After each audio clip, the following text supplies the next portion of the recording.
Hello friends, welcome to my channel. आज मैं बनाऊंगी अरहर दाल, जो बहुत ही स्वादिष्ट बना था। आप लोग अरहर दाल बनाते ही होंगे, लेकिन मेरा ये रेसिपी को फॉलो करके एक बार बना के देखिए। बहुत ही स्वादिष्ट था। आशा करती हूँ आप लोगों को अच्छा लगेगा। अच्छा लगने से लाइक शेयर कमेंट करना मत भूलिएगा। तो मैं एक कुकर बिठा दी हूँ और 1 कप दाल, लगभग 100 ग्राम दाल को अच्छे से धो के 2-3 बार उसको मैं कुकर में डाल दी हूँ। मैं डायरेक्ट डाल दी हूँ। आप लोग चाहे तो धो के 1 घंटे के लिए भी भिगा के रख सकते हैं। तो उसमें मिला दूंगी 250 ग्राम तक पानी, और उसके बाद एक ही साथ उसमें टोमेटो, एक मीडियम साइज टोमेटो बारीक कट करके डाल दूंगी, और 5 बड़ा लहसुन का कलिया, और उसमें मिला दूंगी हल्दी और स्वाद अनुसार नमक। ऐसे आप लोग अगर दाल बनाएंगे, दाल का बहुत ही अच्छा स्वाद आएगा।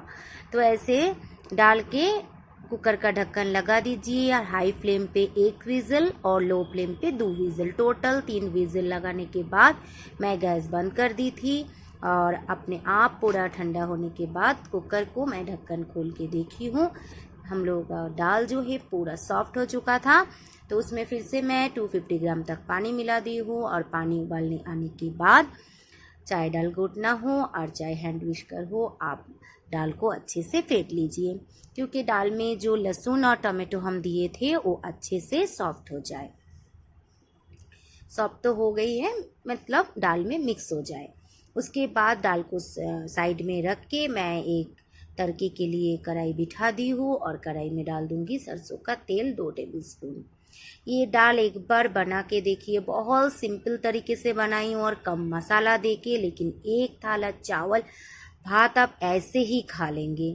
तो उसमें मिला दी हूँ जीरा, और उसमें जीरा का कलर थोड़ा चेंज होने के बाद मैं मिला दी हूँ हींग।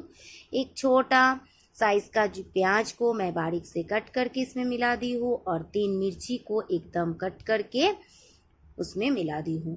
आप लोग मिर्ची ज़्यादा कम कर सकते हैं, लेकिन अगर मिर्ची फ्राई होने के बाद उतना तीखा नहीं लगते हैं। प्याज और मिर्ची अच्छे से फ्राई हो जाए, थोड़ा कलर चेंज हो जाए, उसके बाद उसमें मिला देंगे दाल को। और दाल में टमाटो और लहसुन दिया हुआ ही था, हल्दी नमक भी मिला हुआ था, इसलिए कुछ ऐड करने का ज़रूरत नहीं है।